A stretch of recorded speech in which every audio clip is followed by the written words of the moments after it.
Glória a Deus. Meus irmãos, uma boa noite de salvação para todos, a paz do Senhor. Queridos, alegria, satisfação, honradez, poder retornar outra vez a essa distinta, abençoada, bem como preciosa igreja. Agradecer em primeira instância ao nosso amado, querido irmão, que nós carinhosamente chamamos de Luizão. Deus abençoe. Obrigado pela extensão do convite. Muitíssimo obrigado. Bem como a liderança da igreja, ao querido pastor William, pastora Vasti, Deus abençoe. Saudando a vossa liderança, minha palavra de gratidão estende-se a toda a igreja, membresia e convidados. Queridos, sem mais delongas, eu, longe de quaisquer demagogia, eu vim para cá com a certeza que eu iria ministrar uma palavra, e repito, longe de quaisquer demagogia.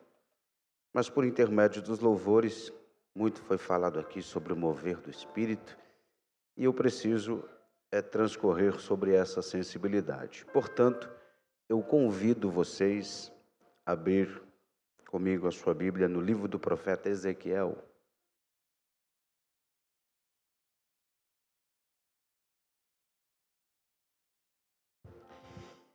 O capítulo é o de número 47.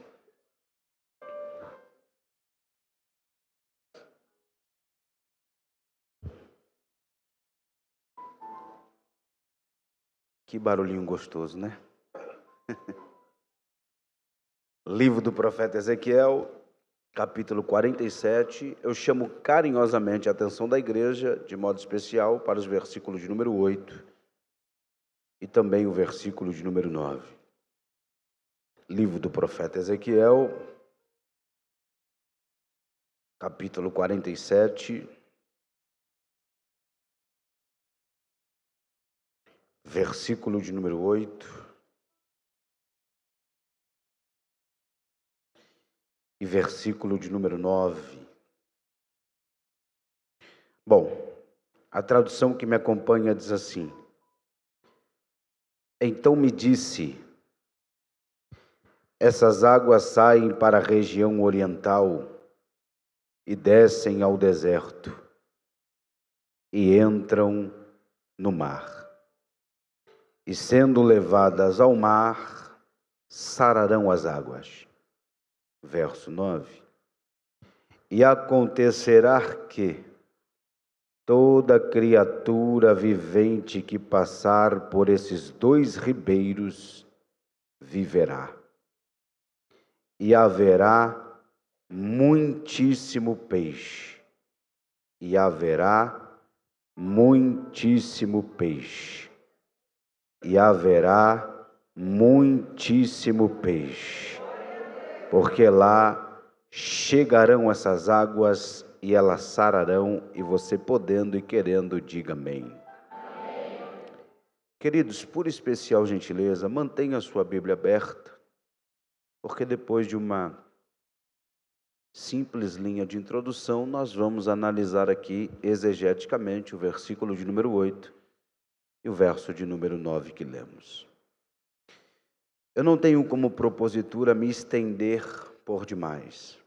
Na verdade, a minha oportunidade hoje aqui será um tanto quanto curta. Serei muito rápido, breve mesmo na minha oportunidade. Na verdade, quando você pensar que eu estou começando, estarei eu já finalizando. E serei eu breve por pelo menos duas importantes razões. Primeiro, porque a Bíblia nos ensina que não é por muito falar que seremos ouvidos. E segundo, eu serei extremamente breve porque o oceano da palavra é muito profundo. E eu ainda não aprendi a nadar. Então, para não correr o risco de morrer afogado, eu vou ficar na superfície mesmo. Em 30 minutos, eu devolvo o microfone a quem é de direito. dentro desses 30 minutos, eu vou investir 25 deles para te explicar o que eu vou pregar. Ou seja, humildemente vou te explicar 25 minutos e vou pregar apenas 5 minutos. No entanto, entretanto, todavia, porém, se você não prestar atenção nos 25 minutos de explicação, por certo, você vai viajar na maionese nos 5 minutinhos de pregação. Então, se é verdade que eu posso contar com a sua preciosa atenção, por especial gentileza, me confirme dizendo um fervoroso amém. Amém. Uau! Que assim seja, em nome de Jesus. Então, olha aqui para a minha aliança e, como prometido, me empreste a sua atenção. Querida igreja, de forma inicial, eu gostaria de revelar a vocês a minha admiração no tocante à vida, biografia e ministério do profeta Ezequiel. Se crente pode ter fã, eu sou fã do profeta Ezequiel. Um dos mais extraordinários profetas de toda a Bíblia Sagrada e muito especialmente do Antigo Testamento. Um homem que teve um ministério fecundo e, sobretudo, um caráter ilibado diante de Deus em épocas de apostasia.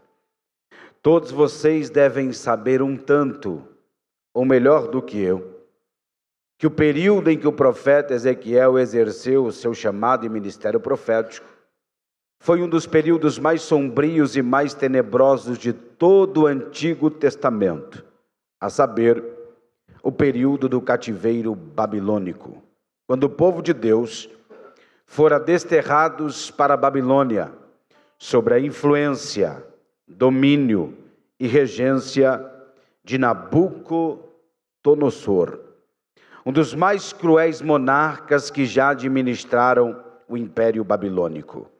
Nabucodonosor tinha como fiel escudeiro o temível general de guerra Nebuzaradã, que no dia 27 de agosto de 588 a.C., de maneira impiedosa, Nebuzaradã incendiou o templo e derribou por terra os muros de Jerusalém. E segundo a palavra de Deus, segundo o relato sagrado, neste período de cativeiro, a apostasia ganhou vazão, a apostasia ganhou espaço no meio do povo de Deus. Primeiro, porque a intenção de Nabucodonosor era imprimir na mente e no coração do povo de Deus, fazendo com que eles venerassem a cultura babilônica, adorassem os deuses babilônicos e, sobretudo, manifestassem a fé diante do pontificado da estátua de Nimrod e da celebração da pedra cúbica que era venerada em um dos cultos místicos de Babilônia. Foi neste período de apostasia que Deus decide levantar com bastante propriedade o profeta Ezequiel. Entretanto, contemporâneo ao profeta Ezequiel foi o profeta Jeremias. E para falar sobre a decepção de Deus no tocante à observação da apostasia do seu povo, Jeremias, no capítulo de número 2 e o versículo de número 13, deixa Deus usar por sua boca dizendo: o meu povo me fez duas maldades. A mim, o Senhor, me deixaram um manancial de águas vivas e cavaram cisternas rotas para si, que não podem sustentar as águas. Ou seja, Deus se entristece ao ver o seu povo dando as costas para ele em um período de cativeiro, em um período de densas trevas e também um período de apostasia.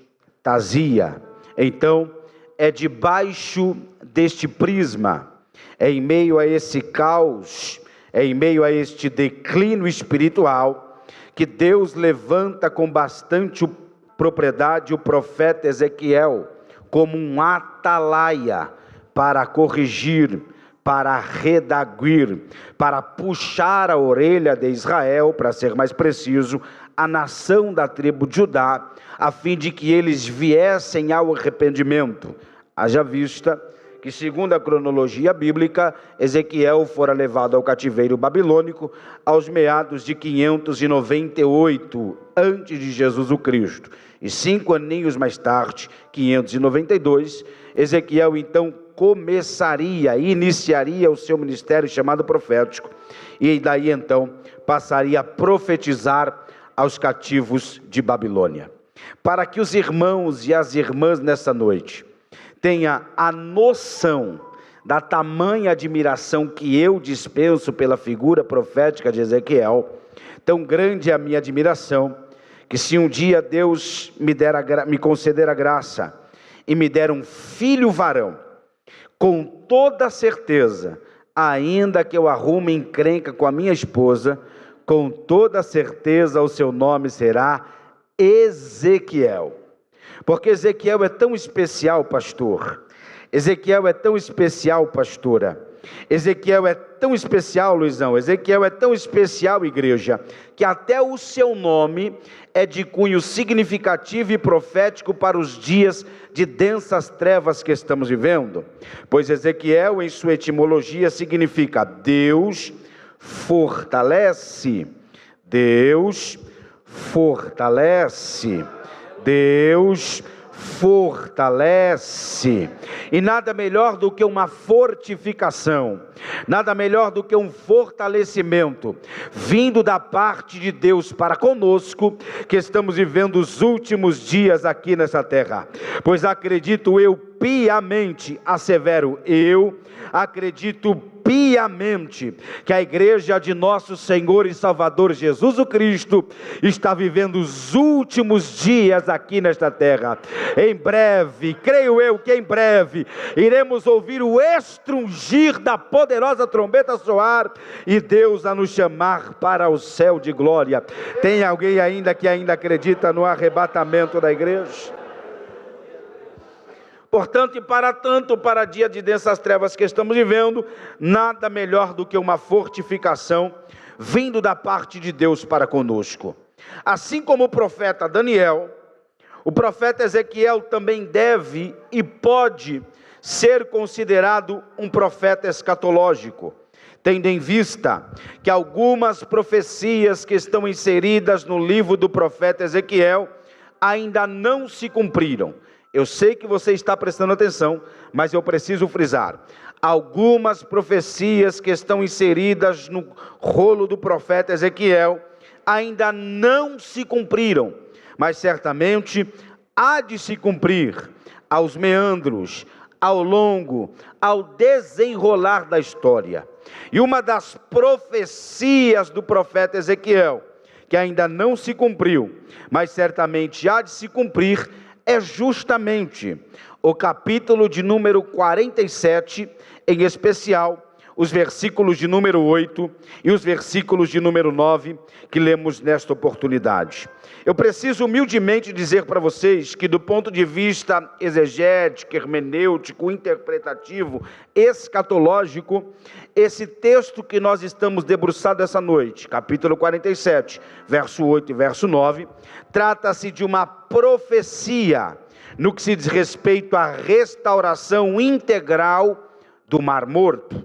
Eu repito, o texto em que estamos debruçados, verso 8 e verso 9 que lemos, trata-se de uma profecia no que se diz respeito à restauração integral do Mar Morto. Segundo a escatologia bíblica, esta profecia do profeta Ezequiel há de se cumprir no reino, no período, na era milenar, quando nosso Senhor e Salvador Jesus Cristo reinar literalmente sobre esta terra durante 1000 anos, e os déspotas, os representantes de cada nação mundial, hão de dirigir-se a Jerusalém uma vez por ano, para beijar a mão do Messias e celebrar o seu poder sobre o céu, domínio sobre a terra e autoridade sobre o mar. Então o capítulo 47 do profeta Ezequiel se reserva a nos contar uma visão. Eu repito, o capítulo 47 de Ezequiel, além de ser um texto profético, trata-se também de uma visão. E diante desta gloriosa visão profética, o profeta Ezequiel está vendo nada mais, nada menos do que a nova Jerusalém. Assevero, diante desta visão, o profeta Ezequiel está vendo nada mais, nada menos do que a nova Jerusalém, que de Deus descia do céu. Percebe? Que não desce de Deus, é primeiro de Deus, descia do céu. Essa é a narrativa do livro de Apocalipse. Então o profeta Ezequiel está vendo esta gloriosa visão e contemplando a nova Jerusalém. Sim, a sua morada, a minha morada eterna. Esta é a visão profética de Ezequiel. E diante desta visão, obviamente, Ezequiel vê o trono.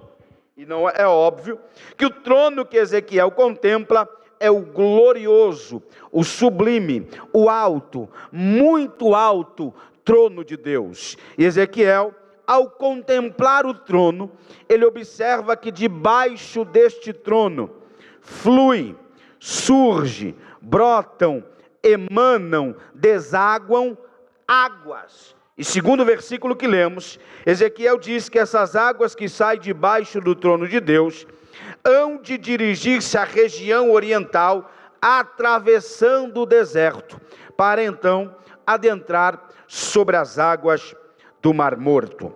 Repito, diante dessa visão, Ezequiel está vendo o trono de Deus e ele observa que debaixo do trono de Deus flui, surge, brotam, emanam, deságuas e descorrem águas. E o profeta Ezequiel contempla que essas águas que são debaixo do trono de Deus são águas poderosas.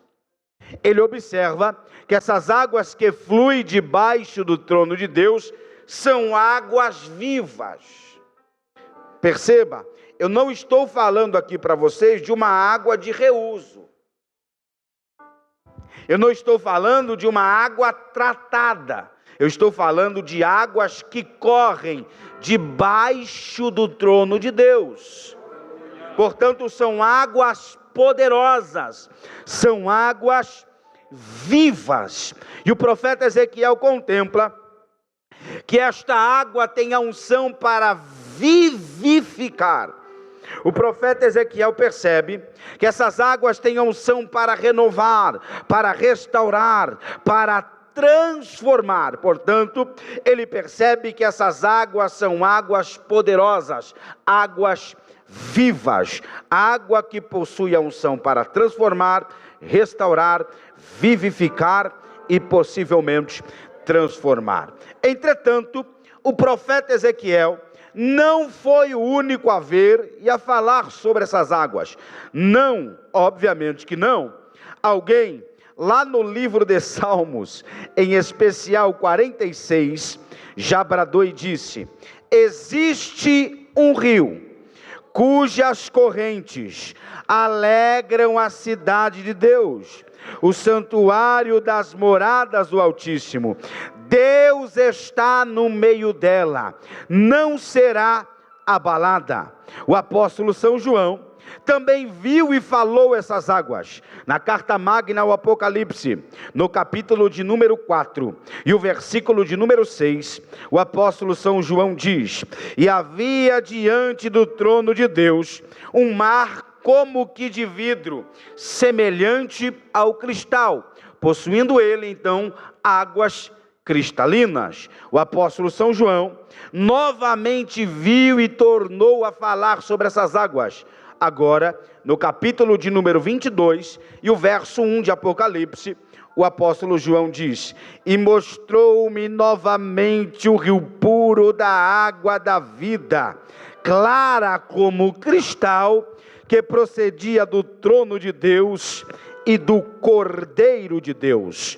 Entretanto, diante dessas três referências bíblicas, Salmo 46, Apocalipse 4, verso 6, Apocalipse 22, verso 1, eu me preocupei a pesquisar na Bíblia, para saber se porventura um outro profeta de ofício, além de Ezequiel, havia visto e contemplado sobre essas águas. E para minha surpresa, eu encontrei o profeta Zacarias, quando no capítulo de número 14, e o versículo 8, Zacarias diz: e acontecerá que naquele dia fluirão águas vivas de Jerusalém, metade dessas águas para o oriente, e metade dessas águas para o mar ocidental. Então olha para esse rosto feio e vermelho que você está vendo aqui.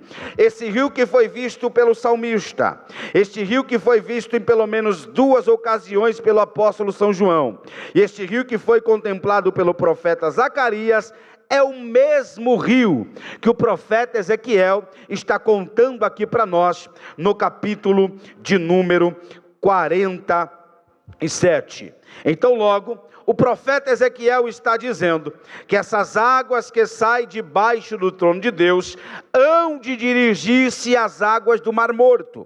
E quando essas águas que saírem debaixo do trono de Deus chocar-se, entrar-se, encontrar-se literalmente com as águas do Mar Morto, o Mar Morto há de ser então intensamente restaurado. Permita-me, por favor, te explicar o que é o Mar Morto. O Mar Morto, na verdade, é um lago, que ele está situado na Palestina, fazendo divisa com Jordânia à esquerda e Israel à direita. Ele é chamado de mar devido à sua grande quantidade de sal. No que tange a sua completude, o Mar Morto possui aproximadamente 60 quilômetros de extensão, 15 quilômetros de largura, 377 metros de profundidade. E com relação à sua altitude, o Mar Morto está situado aproximadamente 432 metros abaixo do nível do mar. Segundo a hidrologia, a faculdade, a ciência que analisa e que estuda as águas, a hidrologia nos ensina que o Mar Morto é um dos mares mais salgados de todo o planeta Terra. A hidrologia assevera que o Mar Morto possui cerca de 37 vezes mais salinidade, quantidade de sal, do que grandes mares do planeta Terra. Então, a hidrologia nos ensina que o Mar Morto possui uma quantidade exacerbada, exagerada de sal. Isto é tão verdade que se um dia eu e você tivermos a oportunidade de visitarmos Jerusalém, e nesta feita decidimos adentrar sobre as águas do Mar Morto, mesmo nós não sabendo nadar, poderemos adentrar tranquilamente nas águas do Mar Morto, porque o nível de sal dessas águas é tão agudo, é tão acentuado, que não permite que o corpo humano afunde. Ou seja, mesmo não sabendo nadar, adentraremos sobre essas águas do Mar Morto, iremos boiar naquilo que a hidrologia chama de flor da água. A sua característica faz jus ao seu nome, porque o Mar Morto é de fato um mar morto. Não existe vidas no Mar Morto, não existe peixes no Mar Morto, não existe algas marinhas no Mar Morto, não existe nenhuma vida, espécie de vida que possa viver nessas águas devido à sua grande quantidade de sal. Mas olha como o teu Deus é forte, olha como o teu Deus é poderoso, olha como o Deus que você serve é tremendo. Ezequiel diz que as águas que saem debaixo do trono de Deus, encontrar-se com as águas desse mar, este mar há de ser intensamente restaurado. E Ezequiel diz no verso 9, que num rio, aonde não existe um único peixe, quando as águas que saem debaixo do trono de Deus adentrar sobre este mar, ali haverá muitíssimos peixes. Só o Luizão entendeu. E esta é a única vez que eu vou te pedir essa especial gentileza, porque só o Luizão entendeu. Por favor, provoca o seu vizinho e diga assim para ele: você consegue compreender? Não, você me enganou, diga, você consegue compreender que muitíssimo é mais do que muito?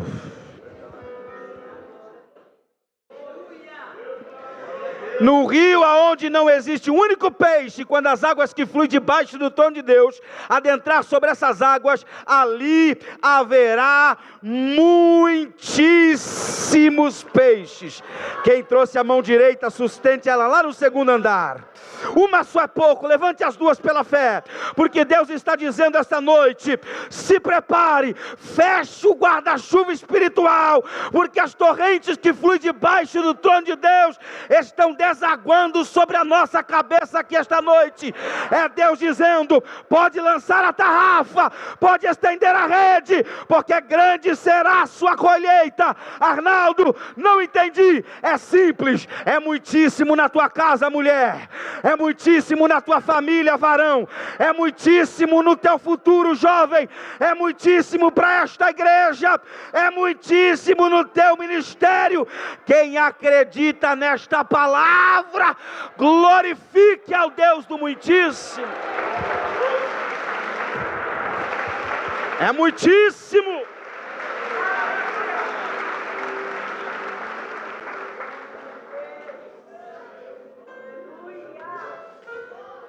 Igreja, ainda que você não esteja sentindo nada nessa palavra, você consegue dizer glória a Deus? É muitíssimo.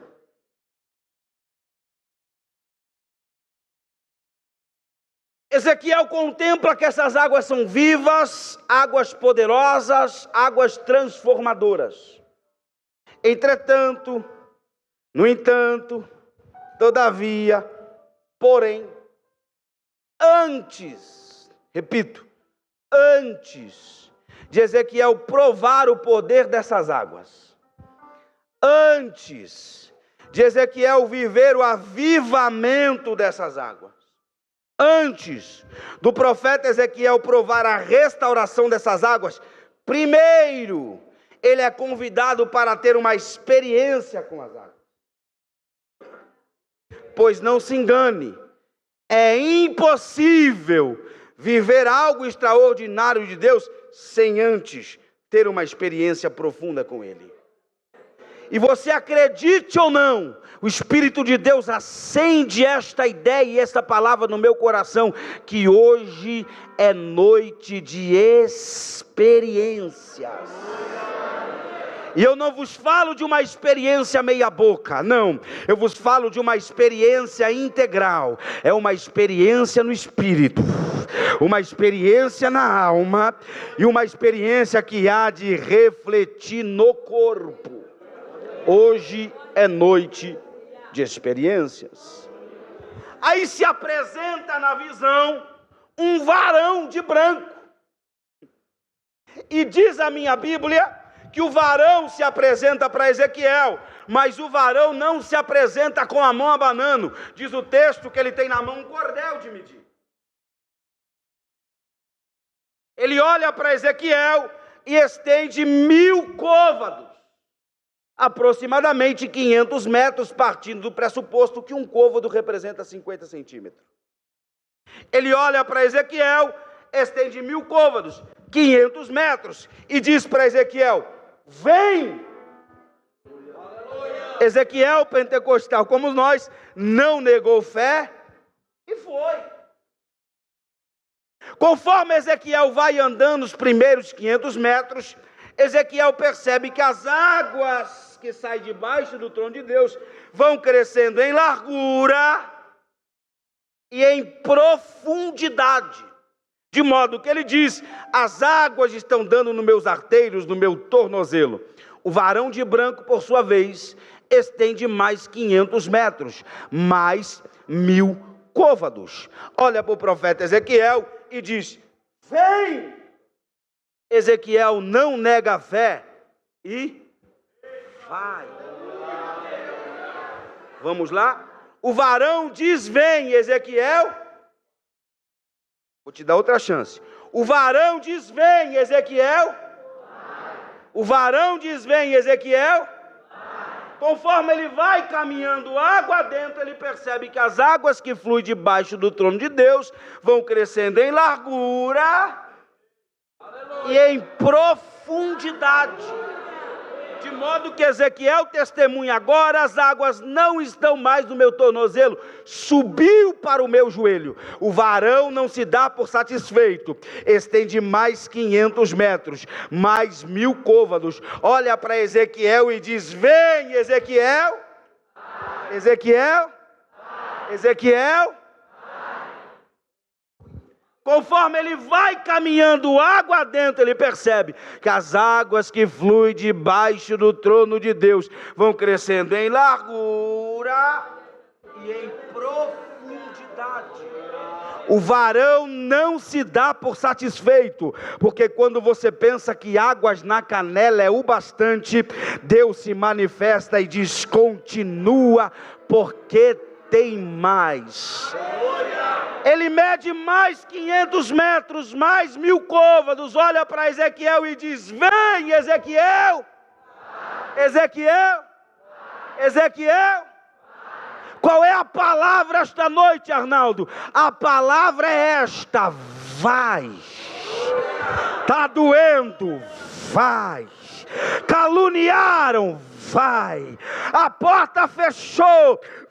Vai. A enfermidade bateu? Vai. Estou com medo? Vai com medo mesmo. Estou inseguro? Vai na insegurança mesmo, porque o varão que te chamou, ele te sustenta nessa caminhada.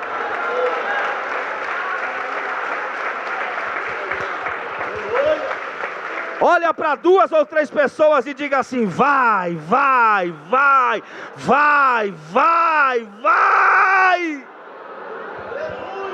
Alguém está clamando algo maligno e dizendo: vai parar. E Deus está dizendo: vai prosseguir. Alguém está dizendo: vai desistir. E Deus está gritando esta noite: vai continuar. Se você não me ajudar a pregar, eu seguro esse microfone até os minutos que me foi concedido e vou estar dizendo a mesma coisa: vai, vai, vai, vai. Levante a mão comigo, por favor, e diga: eu vou. Será? Vamos entender o texto? O varão estende a última medida, 500 metros, 1000 côvados. Ezequiel foi. E agora Ezequiel percebe, na sua narrativa, verso 4, 5 e 6, que ele declara que as águas não estão mais na sua região lombar. As águas estão ultrapassando os seus ombros. Percebe que Ezequiel está diagnosticando claramente que a partir desta 4ª medida, as águas não estão dando mais pé. Olha o nível em que Deus quer que você esteja. Porque enquanto está dando pé, é o varão que está medindo. É o varão que está estendendo. É o varão que está esticando e é o varão que está dizendo: vem. Agora, quando chega no ápice em que não dá mais pé, é aqui aonde a indecisão não pode imperar. Porque quando você chega nesse nível, você olha para trás, não dá para ver a margem da onde você saiu. Quando você olha para frente, você não vê terra firme. E aqui está o vale da decisão. Ou você vai, ou vai. Ou você vai, ou você vai. Olha o relato de Ezequiel: essas águas se tornaram profundas demais, águas que se deviam passar abraçadas, a nado. Ou seja, Ezequiel está dizendo que daquele momento em diante, se ele quisesse viver uma experiência com Deus, não era o varão que ia esticar mais o cordel, era ele que teria que nadar. para viver uma experiência com Deus, nós somos dependentes dele, obviamente, mas também precisamos imprimir os nossos esforços.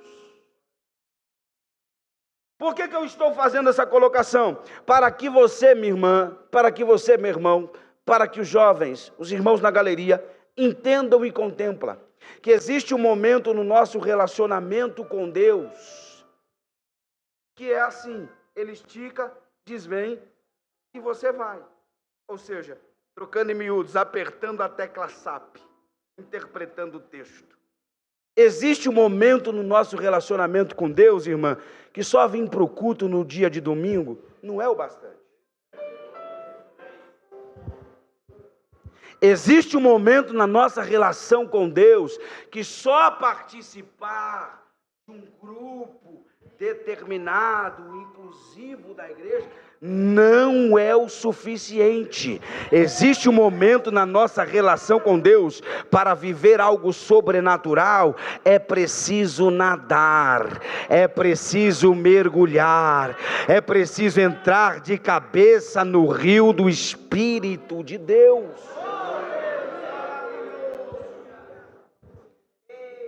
Por que eu estou fazendo esta colocação? Para que você entenda justamente o propósito que o texto está nos colocando. A proposta de Deus não são águas na canelas. Repito, a proposta de Deus para nós não são águas na canelas, são águas profundas. E a nossa problemática é que nós nos acostumamos, devido à nossa correria profissional, correria familiar, correria ministerial, nós nos correlacionamos em meio a estes afazeres, a este frenesi existencial, e vamos dando um culto meia boca para Deus. Traduzindo, vamos dando um culto para Deus na beira do riacho, com águas na canela, quando a proposta de Deus são águas profundas. E nos últimos tempos, e quando eu digo últimos tempos, eu não estou me referindo a vocês, eu estou literalmente abrangendo esta ideia para o campo das nossas igrejas. Perfeito? Nos últimos tempos, o que nós mais temos vistos são os nossos irmãos em Cristo Jesus, que se contentam em viver e levar uma vida com Deus na beira do riacho. E diga, por favor, assim comigo: crente, beira de riacho é um problema. Crente que gosta de levar a vida com Deus com águas na canela é um problema. As lideranças aqui que o digam. Por quê? Porque nos últimos dias, o que tem dos nossos irmãos dentro das nossas igrejas, que estão vivendo uma vida com Deus na beira do riacho, ou seja, aqueles irmãos engomadinhos de Jesus, sabe? Almofadinha de Jesus. Como assim? Aquele irmão 100% ético. Não entendi, pregador, é simples. Vive uma vida com Deus na beira do riacho. Eu não dou glória a Deus muito alto, porque Deus não é surdo. Pega ele, Jeová. Eu até concordo que Deus não seja surdo, mas por favor me entenda, eu também não sou mudo.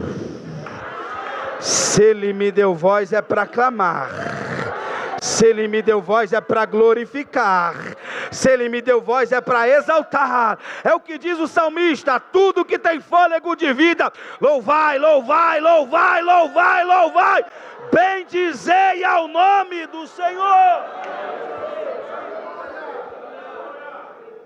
Aí num culto de ceia maravilhoso como esse, ela não chora para não borrar a maquiagem, beira de riacho. ela não entra no mover do Espírito de Deus, não mergulha nessas águas profundas para não descer do salto beira de riacho. Ela não entra nessas águas para não bagunçar a chapinha. Deu ruim para tu. O varão de branco desceu, está com o cordel esticado, está dizendo: quer poder? Mergulha. Quer graça? Mergulha. Quer unção? Mergulha. Quer renovo? Mergulha. Quer os dons? Mergulha! Oh, se é para aplaudir Jesus, a gente pode melhorar. Ora para cantar.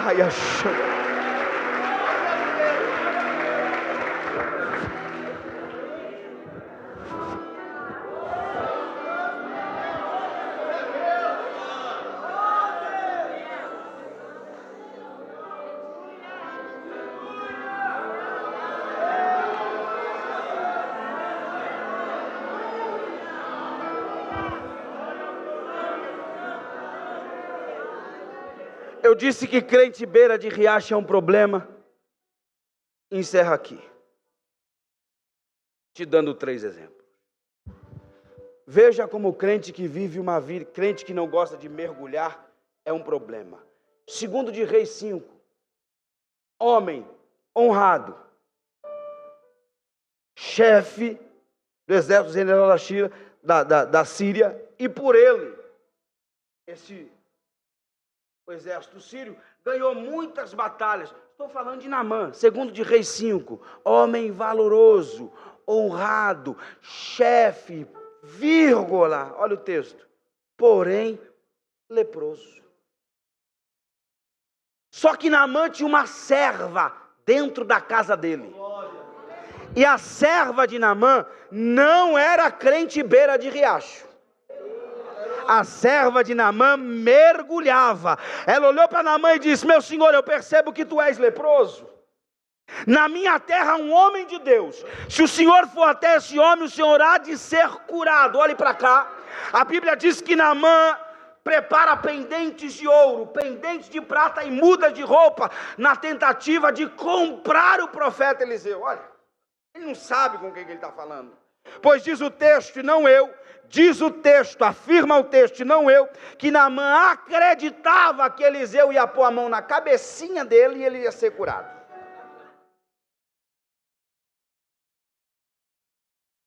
Graças a Deus, não é o caso aqui. Irmãos, às vezes a gente vai pregar numa igreja que a palavra foi pregada, o profético foi liberado, os louvores foram entoados, depois da pregação faz aquela fila do INSS. Põe a mão na minha cabeça. Não. Você vai mergulhar quando?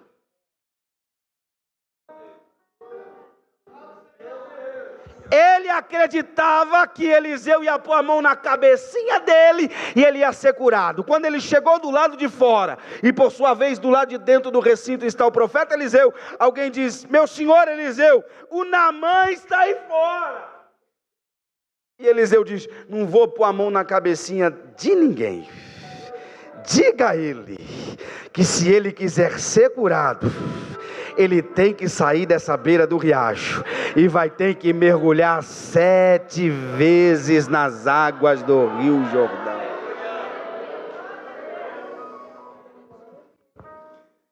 Segundo exemplo, Davi assumiu o reinado em todo Israel, não só em Hebrom, quando ele se tornou rei, em todo o território israelita. Diz o texto que Davi, ele toma uma atitude extremamente louvável. Qual é a atitude? Ele vai buscar a Arca da Aliança, que representava figuramente, literalmente a presença de Deus.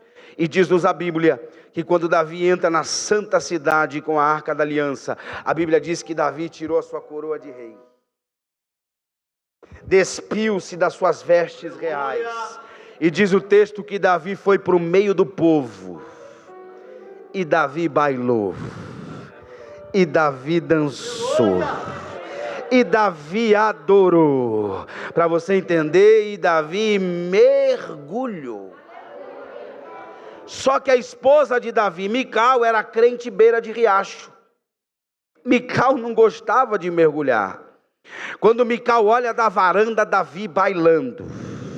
Quando Mical olha Davi dançando, Davi adorando, sem a sua coroa de rei e sem as suas vestes reais, à beira de riacho teve a pachorra de olhar para o nosso irmão Davi e dizer assim: como pode ser tu, o rei de Israel, está agindo como um vadio diante dos homens?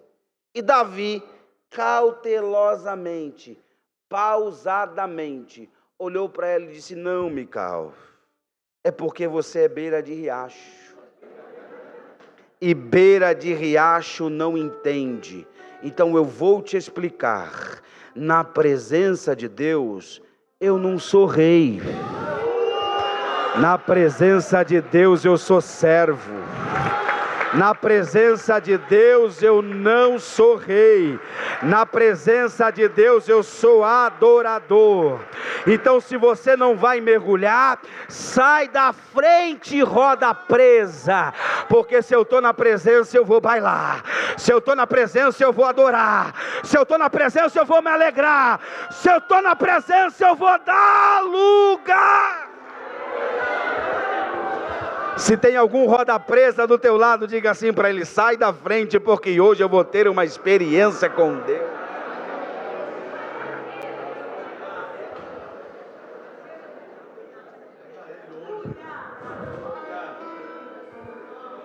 Roda presa é um problema.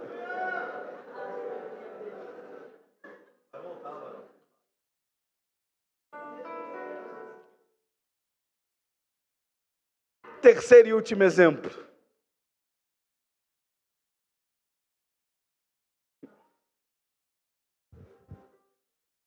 Nós estamos agora no deserto da Judéia. E lá no deserto da Judéia tem um pregador estranho, que comia coisas estranhas, que se vestia com roupas estranhas e que tinha uma pregação aparentemente estranha. Seu nome é João, o Batista. Lá está o pregador itinerante, solitário do deserto. E a pregação do pastor João era simples: arrependei-vos, eis que é chegado a vós o reino de Deus. Quem foi que vos ensinou? Quem foi que vos instruiu? Quem foi que vos admoestou a fugir acerca da ira vindoura? Da ira de Deus, da ira que há de vir. Produz frutos dignos de arrependimento. Por que, pastor João? Porque o machado já está posto, fincado em toda a raiz. Olha a linguagem parabólica. Toda árvore, ou seja, toda pessoa que não produzir o seu digno fruto de arrependimento, será cortado e lançado para ser queimado. Semelhante a João Batista, em João 15 me aparece Jesus e diz assim: eu sou a videira verdadeira, o meu pai é o lavrador, abre parênteses, aquele que poda, fecha parênteses. E ele diz: toda vara, ou seja, toda pessoa que não estiver em mim, será cortada e lançada para ser. Eu acho que você está entendendo que queimado aqui diz respeito ao inferno. Então é melhor deixar Deus nos podar hoje, para correr o risco de Ele nos cortar para queimar amanhã. E João está pregando a sua mensagem pseudônima: arrependei-vos. Culto de segunda, qual é a palavra, pastor João? Arrependei-vos. Culto de ensino, qual é a palavra, pastor João? Arrependei-vos. Culto de domingo, qual é a palavra, pastor João? Arrependei-vos. Olhe para cá. Arrependei-vos o quê? Raça de víboras. A expressão víboras ali, na originalidade do texto, é cobras. Imagine os senhores, imagine as senhoras, eu saí lá da Zona Leste, São Paulo, lá de Itaquera, para vir aqui, num domingo de ceia, olhar para vocês e dizer assim, ó, se arrepende, Cascavel. Toma jeito, surucucu. Produz fruto digno de arrependimento, urubu cruzeiro. É isso que João está chamando o povo de cobra. E ele diz: arrependei-vos, raça de víboras. E certa feita, o nosso pastor e irmão João, quando ele diz arrependei-vos, raça de víboras, ele observou que em meio às víboras caminhava um cordeiro. Ele estica o dedo indicador e diz: eis aí, quem, João? Eis aí, quem é ele, pastor João? Eis aí, quem, João? É ele, quem, João? O Cordeiro de Deus que tira todo o pecado do mundo. Escuta. João sai das águas e vai ter com Jesus e disse: mestre, eu que preciso, eu que careço, eu que necessito ser batizado por ti, e tu é que vens a mim. E Jesus disse: me batiza, João. Em outras palavras, me mergulha, João, para que se cumpra toda a justiça de meu Pai. E quando ele sai das águas, a Bíblia diz que o céu se rasga, o céu se abre, o céu se difere, e o Espírito de Deus em forma corpórea e tipológica de uma pomba repousa sobre Jesus Cristo, e uma voz poderosa ecoa da eternidade dizendo: este é o meu Filho amado, a quem me comprazo, a quem tenho alegria e a quem tenho prazer. Qual é a palavra, Arnaldo? A palavra é essa: até Jesus mergulhou. E tem crente que se contenta em ficar com a vida na beira do riacho. Olhe para cá e eu encerro aqui. Se Jesus, que é Jesus, se submeteu ao batismo nas águas de João, sendo imerso por ele, muito mais nós temos a necessidade absoluta de tirar a nossa vida da beira do riacho. Se você quiser viver esta experiência extraordinária que eu humildemente desenhei aqui para vocês, a proposta é única: mergulha. Repito, se você quiser viver essa proposta extraordinária que eu humildemente desenhei para vocês, a proposta é uníssona, única, sem negociação: mergulha.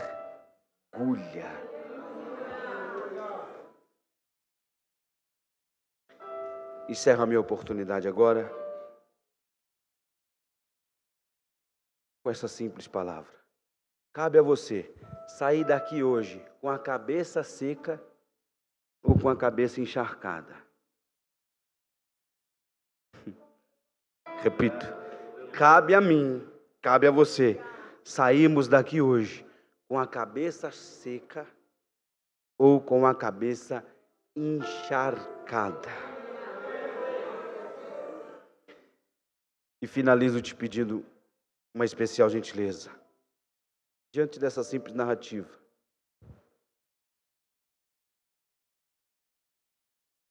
você que entende, que entendeu, que entenderá, que Jesus é digno de uma linda, calorosa e duradoura, eu disse duradoura, salva de palmas, assim o faça em nome de Jesus. Glória a Deus.